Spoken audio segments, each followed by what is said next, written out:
Hello friends, कैसे हैं आप सब। आशा करता हूँ आप सब लोग बहुत बढ़िया होंगे। जैसा कि हम लोग यूपी टीजीटी पीजीटी जीआईसी की सीरीज़ स्टार्ट किए हुए थे, जिसमें हम लोग मैकेनिक्स डिस्कस कर रहे थे और उसमें भी स्टैटिक्स के बारे में बात कर रहे थे। पिछले प्रीवियस लेक्चर्स में हम लोगों ने काफ़ी कुछ टॉपिक कवर्स किए, जैसे कि आपका सबसे पहले हम लोगों ने resolution and decomposition of forces पढ़ा था, देन इक्विलिब्रियम ऑफ 3 फोर्सेस पढ़ा था, एक्टिंग एट अ पॉइंट, फिर मोर देन 3 पॉइंट्स वाले पे भी हमने काफ़ी कुछ डिस्कशन कर लिया है। अब आज न्यू टॉपिक है हमारा पैरेलल फोर्स। ठीक है, पैरेलल फोर्स क्या होता है इसको पढ़ेंगे। और अब से हम लोग थोड़ा सा क्या करेंगे, हम लोग एग्ज़ाम की लिए चूँकि पढ़ रहे हैं तो हम लोग थोड़ा एग्ज़ाम ओरिएंटेड थोड़ा पढ़ने की कोशिश करेंगे। अदरवाइज़ ये पैरेलल फोर्स पे एक बहुत बड़ी थ्योरी है, तो अगर हम उस थ्योरी पे जाने लगेंगे तो हम एग्ज़ाम पर्सपेक्टिव से हमें पढ़ना है यहाँ पर। ठीक है, तो हम लोग कोशिश करेंगे कम से कम थ्योरी हो और मैक्सिमम न्यूमेरिकल्स या क्वेश्चंस हों। ठीक है, तो उसी के फंडे पे हम लोग डिस्कशन करेंगे। सारे कुछ जितने कुछ है हम लोग टॉपिक डिस्कस करेंगे, उसका हम लोग एग्ज़ाम ओरिएंटेड जो पहलू है उसी को डिस्कस करेंगे। ठीक है, तो आप बने रहिएगा वीडियो का। अगर आप चैनल पे नए हो अभी तो आप चैनल को सब्सक्राइब कर दो, लाइक कर दो और दोस्तों के साथ शेयर भी कर दो, जिससे आने वाली यूज़फुल वीडियोज़ की नोटिफिकेशन आपको मिलती रहे। ठीक है, तो चलिए स्टार्ट करते हैं। पैरेलल फोर्स क्या होता है, देखिए नाम से, देखिए यहाँ पर क्या है, काफ़ी कुछ नाम से क्लियर है। पैरेलल फोर्स, ठीक है, पैरेलल का मतलब समांतर, दो चीज़ें एक दूसरे के पैरेलल, और फोर्स मतलब फोर्सेस की बात करनी है यहाँ पे हमें। ठीक है, पैरेललिज्म ऑफ फोर्सेस की बात करनी है। ठीक है, तो पैरेलल फोर्स पे कुछ खास, बस आप नाम से ही क्लियर है कि फोर्सेस, दो फोर्स अगर हैं, देखिए पैरेलल, जैसे पैरेलल वर्ल्ड क्या है, म्यूचुअल वर्ल्ड है एक्चुअली।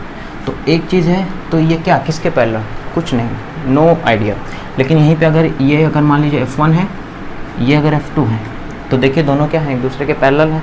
पैरेलल होने का मतलब ये हॉरिजॉन्टल से या वर्टिकल से सेम एंगल बना रहे हैं। ठीक है, हॉरिजॉन्टल से ही ले लीजिए, या इन दोनों के बीच का एंगल जो है वो सेम है, या सॉरी इन दोनों के बीच का एंगल 0 है। ठीक है, इन दोनों के बीच का एंगल अगर आप देखोगे 0 है, तो इनको पैरेलल फोर्स कहा जाता है। ठीक है, अब यहाँ पे देखिए, सिर्फ आपसे आपके एग्ज़ाम में सिर्फ ये पैरेलल फोर्स क्या होता है ये नहीं पूछता, उस पर वो क्वेश्चंस पूछता है। ठीक है, तो हम लोगों ने एक मोस्ट बेसिक, जब हम लोग रेजोल्यूशन कर रहे थे फर्स्ट टॉपिक में, तो हम लोगों ने देखा था कि दो फोर्सेस जब होते हैं तो उनका रिजल्टेंट कैसे निकाला जाता है। ठीक है, एक डायरेक्शन में होते हैं तो उनका रिजल्टेंट आप लोगों ने पढ़ा था, R = p² + q, p और q दो फोर्सेस होते थे जहाँ पर, तो R = p² + q² + 2pq cos alpha, alpha p और q के बीच का एंगल होता था। ठीक है, ठीक है, इतना कुछ हम लोगों ने वहाँ पे पढ़ा था काफ़ी। और आपने ये भी ध्यान दिया होगा, रिजल्टेंट का जो एंगल वहाँ होता था थीटा होता था, तो वो अलग निकाला था हम लोगों ने फार्मूला। यहाँ पे हम लोग क्या करेंगे, दो फोर्सेस, देखिए पैरेलल फोर्स का रिजल्टेंट देखेंगे, आपको काफ़ी कुछ सिमिलरिटी वहाँ वाले रिजल्ट से आप वेरीफाई कर पाओगे। ठीक है, तो इसके लिए हम लोग एक छोटी सी आर्टिकल करते हैं, पहले उसको समझते हैं, इसकी ब्रीफिंग कर दे पहले टॉपिक की, फिर क्वेश्चंस पे हम लोग सीधा आएंगे। इसमें कुछ ज़्यादा लोड नहीं लेना, बहुत कम से कम क्वेश्चंस आए हुए हैं अभी, ज़्यादातर इस पर नहीं बनते हैं क्वेश्चन।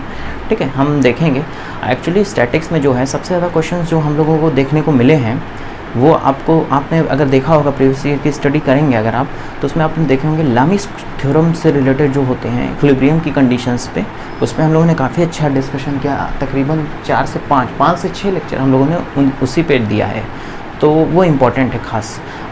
ये पैरेलल फोर्स से भी क्वेश्चंस आए हैं, लेकिन हर साल आएंगे ऐसा कोई गारंटी नहीं है। ठीक है, लेकिन फिर भी हम इसको स्किप करके नहीं चलने वाले। ठीक है, हम यहाँ पे सारी चीज़ें डिस्कस करेंगे, चॉइस इज़ योर्स, और ज़्यादा मुश्किल नहीं है। ठीक है, सबसे पहले बात कर लेते हैं, इसका आइडिया दे दें आपको क्या होता है पैरेलल फोर्स, कैसे आप इसको समझोगे। बाकी इसको इस पर न्यूमेरिकल कराने का तो एक ही लेक्चर में हम सम अप कर देंगे, लेकिन हम इसको 2 लेक्चर में कोशिश करेंगे बाइंड अप करने की, जैसे कि हम आपको अच्छे से इसका जो जिस्ट है वो दे पाएँ। अदरवाइज़ ये इतना बड़ा टॉपिक है नहीं, और हम इसको बड़ा नहीं करेंगे एक्चुअल में, हम इस पर थोड़ा सा इसको आपको बता देते हैं कैसे क्या करना है। तो जैसे मान लेते हैं ये कोई AB लाइन है। ठीक है, ठीक है, पैरेलल फोर्स की बात कर रहे हैं, पहले AB लाइन है, इसको A और B अभी बाद में लिखते हैं क्योंकि अभी इसमें काफ़ी कुछ ड्रॉ करेंगे। ठीक है, मान लेते हैं A पर, ये A पॉइंट है, A पर फोर्स P1 लग रहा है, B पर फोर्स P2 लग रहा है, ये पैरेलल फोर्स है। ठीक है, ठीक है, इतना ठीक है।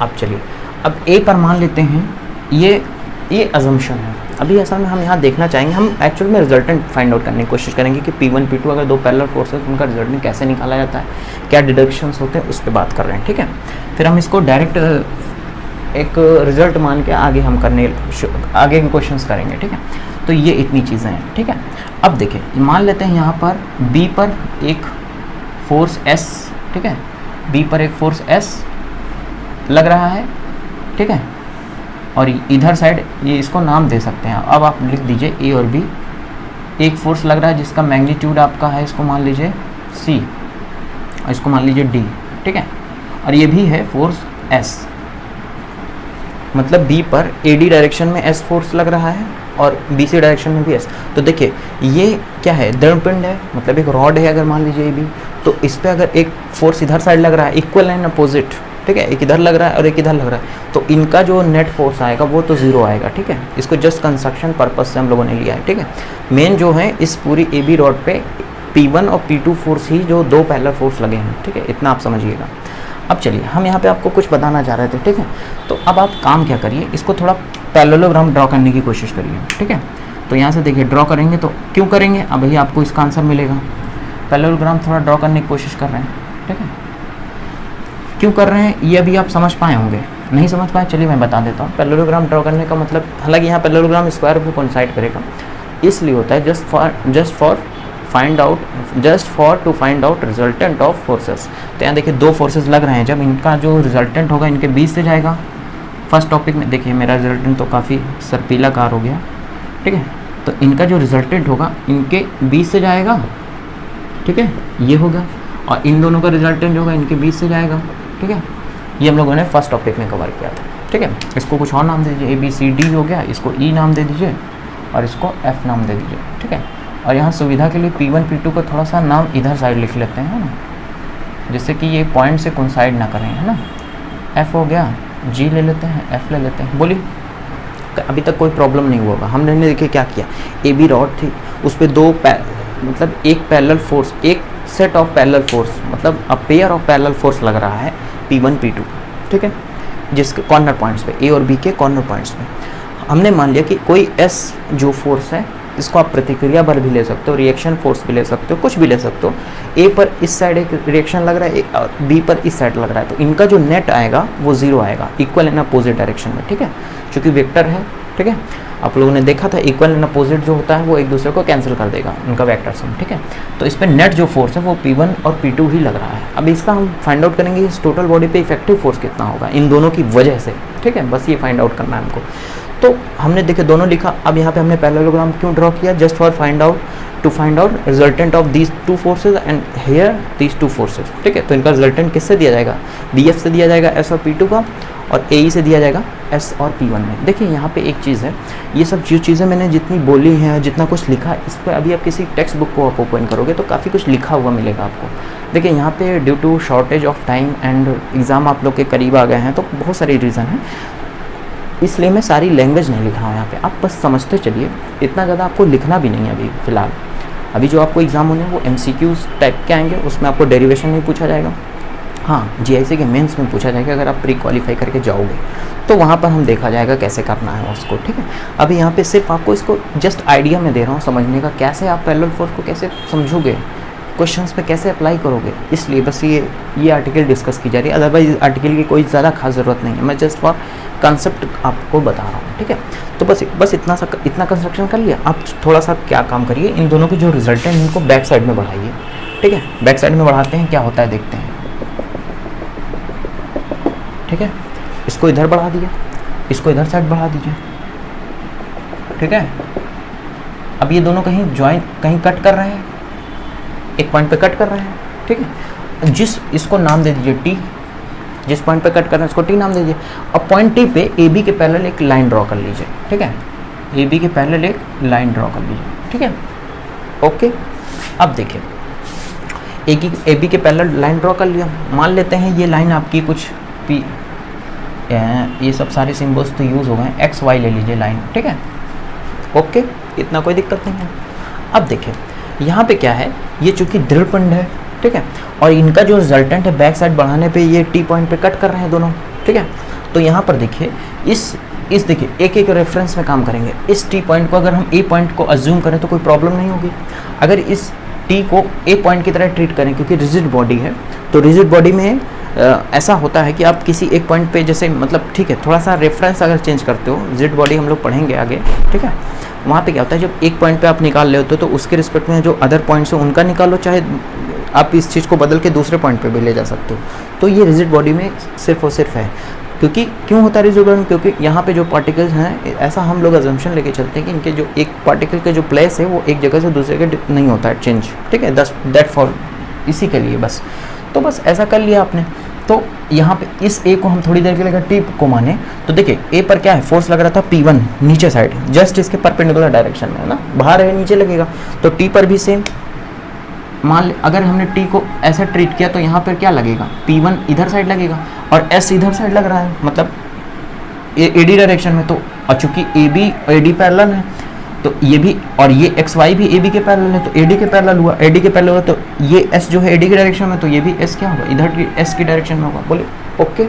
अब सेम इस T पॉइंट को अगर B पॉइंट एज्यूम करोगे तो सेम P2 भी इसी डायरेक्शन में काम करेगा और इधर साइड S काम करेगा। बोलिए अब आप यहाँ देखिए, इन दोनों को जो म्यूचुअल काम है वो आपका T पे हो रहा है। और T पे देखिए, T पे अगर हम इफेक्टिव फोर्स की बात करें तो क्या होगा T पे इफेक्टिव फोर्स, देखिए ये दोनों तो कैंसिल आउट हो जाएंगे एक दूसरे को, ये मिलेगा आपको। और यही फोर्स क्या होगा, यही जो इफेक्टिव फोर्स है P, ये आपका आ जाएगा P1 प्लस P2, ठीक है। बस इतना सा ही मुझे बताना था कि जो इफेक्टिव फोर्स हैं अगर वो इक्वल और लाइक फोर्सेस हैं, ध्यान दीजिएगा, इक्वल तो है ही हैं और लाइक फोर्स, सॉरी इक्वल नहीं, लाइक फोर्सेस, ठीक है, two parallel like forces, equal नहीं है। अगर P1 बराबर P2 करोगे तब इक्वल होंगे, ठीक है, इक्वलिटी की बात नहीं कर रहा हूँ मैं। दो parallel force like parallel forces, like का मतलब सेम डायरेक्शन में, तो ये दोनों सेम डायरेक्शन में थे, ठीक है। तो resultant of two like parallel forces is their sum itself, ये आप डिडक्ट कर सकते हो। एट द सेम टाइम आप इसको थोड़ा नॉन पैरेलल वाला, मतलब एंटी पैरेलल अगर ले लो, मतलब कि अनलाइक फोर्सेस अगर ले लोगे तो उसका भी सेम लॉजिक पे आप डिडक्शन कर सकते हो, उसका आप देख लेना, ठीक है। अदरवाइज आप इतना अगर समझ गए हो तो उसका अगर आप स्किप कर दोगे तो कोई दिक्कत नहीं है, ठीक है। आइए चलते हैं इस पर क्वेश्चंस करते हैं। आप होप आपको आइडिया लग गया होगा कि पैरेलल फोर्स का क्या कंसेप्ट होता है। इसी से बस मेरा जो मोटिव था इस चीज़ को डिस्कस करने का, बस यही था कि आप लोग थोड़ा सा इंट्रोड्यूस हो जाइए। आइए अब क्वेश्चंस की थोड़ी बात कर लेते हैं, और बाकी छोटी छोटी डेफिनेशंस हैं, सेंटर ऑफ ग्रेविटी वगैरह, उसको जब हम लोग उस टॉपिक पे जाएंगे तो अच्छे से डिस्कस करेंगे। बाकी आप लोग थोड़ा बहुत तो आइडिया आपको होगा ही सेंटर ऑफ ग्रेविटी वगैरह का, जो थोड़ा बहुत यूज़ होगा, ठीक है, तो वो सब आप देख लीजिएगा। अच्छा, सेम आइडिया सेम कंसेप्ट पे इसका अनलाइक फोर्सेस का है, आप उसको देख सकते हैं, ठीक है। आइए अब एक क्वेश्चन कर लेते हैं पहले, ठीक है। एक क्वेश्चन ये कह रहा है कि ए और बी पॉइंट्स पे 4 और 6 न्यूटन के लाइक फोर्सेस लगे हैं, लाइक पैरेलल फोर्सेस लगे हैं, ठीक है। ए और बी पॉइंट पे 4 और 6 न्यूटन के लाइक फोर्सेस लगे हुए हैं, ठीक है। और अगर सी, ठीक है, और सी अगर ए बी का जो सी पॉइंट है वो ए बी का आपका अगर एक्शन पॉइंट है तो आपको ए सी इज टू बी सी बताना है, ठीक है। ये क्वेश्चन है। ए बी पहले तो कोई रॉड है, मान लीजिए रॉड ले लीजिए, कोई बॉडी ले लीजिए, कुछ भी ले लीजिए आप, नो प्रॉब्लम, ठीक है। 4 और 6 न्यूटन के लाइक पैरेलल फोर्स, तो आप चाहे तो दोनों को नीचे तक साइड डायरेक्शन ले लो, चाहे ऊपर साइड ले लो, तो कोई दिक्कत नहीं है, आप किसी भी साइड ले लो। 4 न्यूटन के हैं और 6 न्यूटन है शायद, यस 6 न्यूटन ए और बी पॉइंट पे, ठीक है। अब बस आइडिया समझो, अभी हम इसके प्रीवियस ईयर पीजीटी के क्वेश्चंस भी हम सॉल्यूशन सीरीज लाने वाले हैं, तो उसमें आपको सेपरेटली हम लोग जितने क्वेश्चंस आए हैं उनको डिस्कस करेंगे। अभी यहाँ क्या है, जैसे जो टॉपिक है उससे रिलेटेड सिर्फ क्वेश्चंस करके प्रैक्टिस कर लेते हैं, उसको कंसेप्ट को समझ लेते हैं। एक चीज़ और मैं आपको बता दूँ, सिर्फ इतने भर से आपका काम नहीं चलने वाला है। देखिए बात कड़वी है लेकिन सच है, इतने 1-2 क्वेश्चन से आपका काम नहीं चलने वाला है। आप प्रीवियस ईयर क्वेश्चंस अगर आप देख रहे हो तो उनको लगाइए, ट्राई करिए चैप्टर वाइज, या आपके पास कोई बुकलेट होगा या प्रीवियस ईयर की कोई बुक होगी या कोई भी बुक होगी आपके पास, उसको आप ज़रूर लगाइए। देखिए इन 1-2 क्वेश्चन और छोटे मतलब 1-2 कॉन्सेप्ट, मतलब जो भी कॉन्सेप्ट है, सिर्फ कॉन्सेप्ट पढ़ने से कुछ नहीं होने वाला है। वहाँ पे आपको 2 घंटे में 125 क्वेश्चंस करने होंगे, ठीक है। पीजीटी का ले लीजिए और ऐसे ही आपका जीआईसी का भी पैटर्न है, ठीक है। तो वहाँ पे आपको स्पीड और एक्यूरेसी दोनों चीज़ें मेंटेन करके चलनी पड़ेगी। यहाँ पे जस्ट आपको आइडिया दिया जा रहा है, ठीक है, जिससे आप मोटिवेट हो सके फर्दर स्टडी के लिए, ठीक है। तो देखिए इस क्वेश्चन में क्या कह रहा था, ए और बी पॉइंट्स पे 4 और 6 न्यूटन के फोर्सेस लग रहे थे, ठीक है। सी जो है इसका रिजल्टेंट का एक्शन पॉइंट है, ध्यान दीजिएगा रिजल्टेंट। और एक चीज़ और था, आपने पिछले वाले आर्टिकल में एक चीज़ नोट किया, जो उनका रिजल्टेंट फोर्स था, देखिए मैं मिस कर गया, जो 2 फोर्स लग रहे थे P1 P2, उनका रिजल्टेंट भी देखिए उनके बीच से जा रहा था ना, और सेम डायरेक्शन पे जा रहा था, P1 प्लस P2 मैग्नीट्यूड का, आपने ये गौर किया होगा, ठीक है। तो इसका आइडिया ये होगा कि अगर दो लाइक फोर्सेस हैं तो उनका रिजल्टेंट भी उनके बीच के किसी पॉइंट से उन्हीं की डायरेक्शन में जाता है। ये गौर करने वाली बात थी। तो यहाँ पे मान लीजिए सी पॉइंट है, कोई भी ले लीजिए, ठीक है, और एकदम बीच में हो ऐसा कुछ नहीं। बीच में कब होगा? जब दोनों मैग्नीट्यूड सेम हो जाए फोर्सेस के, तब ये जो एक्शन मतलब जो रिजल्टेंट का डायरेक्शन है वो बीचों बीच से जाएगा, ठीक है, अदरवाइज बैलेंस होगा, ठीक है। एनीवे सी जो है इसका उसका है रिजल्टेंट का पॉइंट है, ठीक है। तो आपको AC/BC बताना है, ध्यान दीजिएगा, AC/BC बताना है आपको, ठीक है। तो चलिए करते हैं, बहुत आसान है, AC/BC बताना है तो बहुत आसान है। इसमें देखिए, ये अगर इसके रिस्पेक्ट में हम लोग आघूर्ण लेते हैं, टॉर्क लेते हैं, तो देखिए इसके रिस्पेक्ट में ये क्या हो जाएगा, 4 न्यूटन का फोर्स है, ठीक है, 4:2 ये डिस्टेंस ले लेंगे AC। चाहे तो आप एक साथ लिख सकते हैं, अगर देखिए इससे जस्ट फ्रेम ऑफ रेफरेंस, अगर आप इसको ओरिजिन ले लोगे तो ये इधर साइड की डिस्टेंस नेगेटिव, इधर साइड की डिस्टेंस पॉजिटिव, या आप अगर उस साइड लिखोगे तो पॉजिटिव वहीं लिखोगे, ठीक है। देखिए दो तरीके, जैसे 4 × AC लिखा मैंने, दूरी गुणे लंबवत बल, यही तो होता है टॉर्क, बल आघूर्ण लो आप लोग अभी आगे। और इसको जो हमारा नेक्स्ट टॉपिक है वो यही है एक्चुअल में, यहाँ पे इसकी ज़रूरत पड़ रही है, तो आप बस समझ लीजिए, आगे वाले चैप्टर में इसको बहुत अच्छे से क्रिस्टल क्लियर करने वाले, ठीक है। तो देखिए बल गुणे दूरी गुणे बल गुणे लंबवत दूरी, बल गुणे लंबवत दूरी, ठीक है, ये इसके लंबवत है, ठीक है। तो ये 4:2 ये, और यहाँ देखिए ये -BC होगा चूँकि डिस्टेंस है, इंटू 6 = 0। अगर ये इक्विलिब्रियम पे है, नेट फोर्स इस पे टोटल क्या होगा, 0 होगा। ये इसी चीज़ को आप ऐसे भी लिख सकते हो, ओके। तो आपसे पूछा क्या है, AC/BC, तो बताइए कितना इजी क्वेश्चन था। और एक चीज़ और है, आप इस चीज़ को नोट करिएगा, ये 3:2 आएगा, इसका आंसर तो हो गया। आप एक चीज़ नोट करिएगा, जो भी क्वेश्चंस आए हैं प्रीवियस ईयर में जो पैरेलल फोर्स से आए हैं वो बहुत लेंदी नहीं है, बहुत इजी क्वेश्चन आए हैं। इजी का मतलब बहुत कैलकुलेशन नहीं होगी, जैसे ये तो एक ही लाइन का है। एक और क्वेश्चन हम लोग देखते हैं जिसमें थोड़ा कॉम्प्लिकेटेड करता है, ये तो लाइक फोर्सेस का, जब अनलाइक होता है तो क्या होता है उस पर भी थोड़ा बात करेंगे अभी आगे। तो कहने का मतलब है बहुत लेंदी क्वेश्चंस नहीं आते इसमें, बहुत ही ईजी और छोटे क्वेश्चंस आते हैं। तो अगर आप इस चीज़ को मिस नहीं करके चलोगे तो आप डेफिनेटली अच्छा स्कोर कर पाओगे स्टैटिक्स में, ठीक है। एक क्वेश्चन और उठाते हैं थोड़ा सा, एक क्वेश्चन और उठाते हैं, उस पर बात करते हैं थोड़ा सा, ठीक है।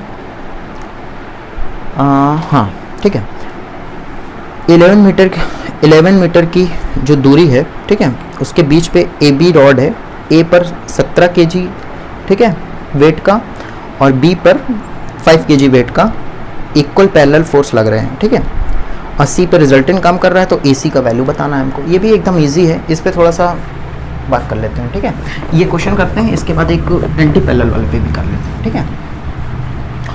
बहुत इजी है, आप बस वीडियो को देखते रहिएगा। देखिए 11 मीटर की दूरी पर है, 2 पॉइंट हैं A और B, ठीक है। तो देखिए ये इसी फिगर को रखते हैं हम लोग, 11 मीटर इनके बीच की डिस्टेंस है, ठीक है। इक्वल नहीं, लाइक पैरेलल फोर्स की बात किया तो ये फिगर हमारा बेस्ट है, ठीक है। अब देखिए क्या बोला है, A और B पे 17 और 5 kg वेट लिखो चाहे न्यूटन लिखो, कोई प्रॉब्लम नहीं है, ठीक है। चलिए हम बदल ही देते हैं, कोई प्रॉब्लम नहीं है। 17 और 5, ठीक है, 17 kg वेट और 5 kg वेट, ठीक है। 11 मीटर की दूरी पे एक रॉड है, उसकी लेंथ तो कह सकते हो AB है, A पर इतना, B पे इतना फोर्स लग रहा है, ठीक है। अब आपको क्या कर रहा है, हाँ, इनका जो रिजल्टेंट है वो C पे काम कर रहा है, तो आपको AC बताना है, ध्यान दीजिएगा, ये C पे है, ये बताना है, बिल्कुल ईजी है। इसको आप x मान लो अगर थोड़ा सा, और सेम अभी जो हम लोगों ने टॉर्क की डेफिनेशन लगाई थी, तो क्या हो जाएगा, देखिए 17 इंटू, अगर आप इसको ओरिजिन लेते हो तो इधर साइड की डिस्टेंस क्या हो जाएगी, इंटू x, ठीक है, इक्वल लगाओ चाहे माइनस लगा के ओवरऑल 0 करोगे तो एक ही बात है। और ये डिस्टेंस कितनी हो जाएगी आपकी, 11 - x, बोले तो ये आपका 11 - x इंटू 5 हो जाएगा। बस x की वैल्यू निकालना है, कुछ नहीं है ज़्यादा। तो ये आपका हो जाएगा 17x, ये हो जाएगा 55, ठीक है, और ये हो जाएगा -5x, तो 5x को इधर ले लोगे, 22x = 55, तो x = आपका हो जाएगा 55/22, ये आ जाएगा 5/2, आ जाएगा 2.5 मीटर, यानी कि AC जो डिस्टेंस होगी वो 2.5 मीटर। देख रहे हैं आप कितना इजी क्वेश्चन है। एक